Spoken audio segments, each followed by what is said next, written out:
A live do Jacaré de Tanga para vocês. E como não poderia deixar de ser, nós vamos fazer um comentário hoje a respeito desse conflito Rússia versus Ucrânia e vocês entendam de uma vez por todas o que realmente está acontecendo. Não adianta a gente só passar para vocês aqui a figura que já está sendo passada nos noticiários, né? O conflito, a Rússia invadiu a Ucrânia, a Rússia diz que na realidade são dois estados independentes, que ela considera independência, mas avança para a capital da Ucrânia. O que está por trás de tudo isso? E muita gente não sabe que nesse exato momento a Marinha Chinesa, sim, a Marinha Chinesa está se posicionando diante de Taiwan. E é isso que nós vamos comentar com vocês, o que está acontecendo com o mundo, o porquê de tudo isso. De uma hora para outra, né? Em janeiro ninguém imaginava isso, passagem de ano só se falava de vírus e tudo mais, de pandemia, e de uma hora para outra o mundo está aí acometido de várias notícias a respeito de um conflito armado na Europa, mais precisamente ali entre Ucrânia e Rússia, na fronteira, né, do país Rússia. Putin envolvido, ida de Bolsonaro até a Rússia, e aí nós vamos narrar para vocês o que verdadeiramente está acontecendo, e isso começa lá atrás, em 1994.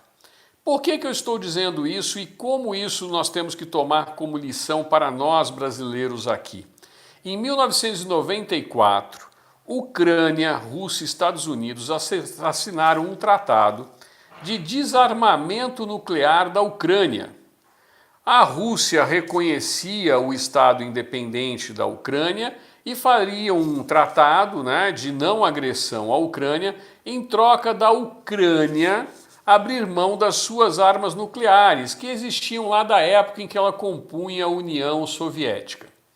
Muito bem, muita gente não sabe, mas aquela usina de Chernobyl, que lá na década de 80 causou aquele vazamento e a preocupação, que foi motivo até de filme recente, o pessoal mais novo que não lembra dessa ocasião, teve um filme recente a respeito disso. A usina nuclear de Chernobyl ficava na Ucrânia. E ali a região toda de Chernobyl, nesse exato momento, foi invadido por oficiais militares, né, russos. E existe um temor agora de que haja uma contaminação, se espalhe uma contaminação para toda a Europa, uma contaminação nuclear, já que essa área estava totalmente fechada e guardada por militares ucranianos. Pois é, o que está por trás de tudo isso? Eu explico. Quando Joe Biden ganhou as eleições nos Estados Unidos e depois veio toda aquela papagaiada da CNN americana dizendo que agora sim o mundo teria paz, porque Donald Trump saiu da presidência, então a paz e a harmonia iria sobressair no mundo inteiro. Sabe aquela historinha de esquerdistas? Pois é, quem não se lembra do Guga Chakra na Globo News comemorando a saída do Trump, né, e a vitória de Joe Biden? Pois é justamente isso que nós temos que tirar de lição. Vocês acham realmente que Putin invadiria a Ucrânia e faria toda essa papagaiada se fosse Donald Trump na presidência dos Estados Unidos? E quais as medidas que Joe Biden anuncia de retaliação em relação à Rússia? Olha, nós vamos fechar e cortar o acesso dos amiguinhos do Putin a financiamentos nos Estados Unidos. Tá de brincadeira esse fanfarrão desse Biden. Daqui a pouco ele vai dar um outro pronunciamento. É como a esquerda sempre age. Eu tenho até aqui uma sugestão a Joe Biden. Ele deveria entrar em contato com Marcelo Freixo, né, e outros integrantes de ONGs esquerdistas brasileiros e levar todos eles para a fronteira da Rússia com a Ucrânia. Com certeza eles vão fazer manifestações de braços dados ao lado da usina de Chernobyl, levar flores ao Putin e isso vai acabar com a guerra. Pois é, desarmaram e tiraram as grandes forças que poderia ter a Ucrânia hoje como uma eventual retaliação. De um lado você tem o segundo maior exército e força militar do mundo, que é a Rússia, e de outro a pobre Ucrânia, que abriu mão dos seus armamentos nucleares em prol de uma pacificação mundial. É só esquerdista que acredita nisso. Então, o que a gente tem a dizer para vocês a respeito disso tudo? Exemplo que a gente deve levar dentro de casa. O presidente Bolsonaro abriu a possibilidade hoje de toda pessoa de bem no Brasil portar uma arma. E é isso que nós estamos falando a respeito deste assunto. O presidente da Ucrânia agora pede que cidadãos que tenham arma na Ucrânia saiam em defesa do país. Por quê? O Estado não tem capacidade de fazê-lo. Os seus dirigentes, os seus líderes, abriram mão da sua defesa em troca da suposta paz mundial. E vocês acham que alemães, ingleses estão preocupados com o que vai ser da Ucrânia ou estão preocupados com o seu próprio bolso, com o seu aquecimento central com o gás que vem da Rússia?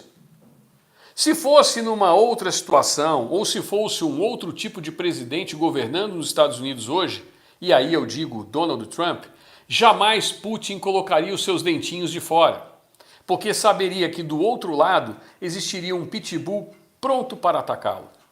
Agora as últimas notícias é que helicópteros Apaches americanos acabam de pousar em solo da Lituânia. Depois que a Rússia já entrou em território ucraniano, o que vocês querem fazer lá? Mostrar para o mundo que a gente vai defender a paz com sanções econômicas? Há quanto tempo o Irã sofre sanções econômicas e dá de costas para os Estados Unidos? E a mesma coisa com a Venezuela. Ou quem dirá o Iraque? Essa é a realidade hoje do mundo. Nós temos que estar preparados para o que vai acontecer. De um lado nós temos um sujeito experiente que veio da KGB, da época da Guerra Fria da antiga União Soviética. Do outro, nós temos um presidente cansado, democrático, aquele que diz que a paz mundial vai reinar somente com flores. Agora, ele diz que mandou 800 militares para a linha de frente para ajudar a Ucrânia e mandou armamento para a Ucrânia. Só que do outro lado tem 200 mil militares russos já invadindo o território ucraniano. Não se esqueçam que em 1938 foi exatamente assim que aconteceu com Adolf Hitler. Americanos e europeus falaram, não tem problema, ele só está invadindo a Tchecoslováquia. Depois, o que se viu foi uma invasão total e a Segunda Guerra Mundial eclodiu. E americanos só foram ingressar nela em 1941, depois da invasão japonesa a Pearl Harbor. Hoje nós temos Rússia ao lado de China e neste exato momento Taiwan está sofrendo com as mesmas consequências que a Ucrânia está sofrendo da inabilidade, da falta de trato internacional do governo americano. Aliás, o mundo inteiro está sofrendo dessa maneira. A França, guerreira, que sempre foi combatida e que ficou refém de Adolf Hitler durante a Segunda Guerra Mundial e que só teve a retomada da liberdade através dos aliados, principalmente canadenses, australianos e americanos, que tomaram a França através da Normandia, hoje tem Macron na sua presidência. Pois é, essa é a realidade do mundo. Um mundo Nutella. Um mundo do qual nós temos que agora contemplar. Nós temos que tomar muito cuidado em 2022. Afinal de contas, senadores petistas acabam de emitir uma nota condenando os Estados Unidos, dizendo que graças à expansão imperialista americana que isso vem acontecendo. É assim. Imaginem se Lula fosse presidente do Brasil nesse exato momento. Provavelmente estaria convidando a China e a Rússia para um banquete. Bolsonaro foi à Rússia numa programação que já estava acertada desde o ano passado, defender interesses nacionais. Se Putin quis a guerra ele está tendo, mas com a Ucrânia. E a OTAN continua debatendo. Alguma similaridade com os debates petistas dentro de seus partidos? Seus partidos porque PT na realidade é a mesma coisa que PSB, PCdoB, PSOL, PCO e tantos outros. Meus amigos, nós temos que abrir o olho e rezar muito e que Deus nos proteja. porque estamos diante de um novo czar russo, Vladimir Putin, o imperador. A história se repete. Bom, meu nome é Kleber Teixeira, mais conhecido como Kleber Jacaré. Compartilhem ao máximo esse vídeo. Quem sabe chega até Joe Biden e ele passe a ter alguma atitude digna daqui por diante. Tchau, tchau!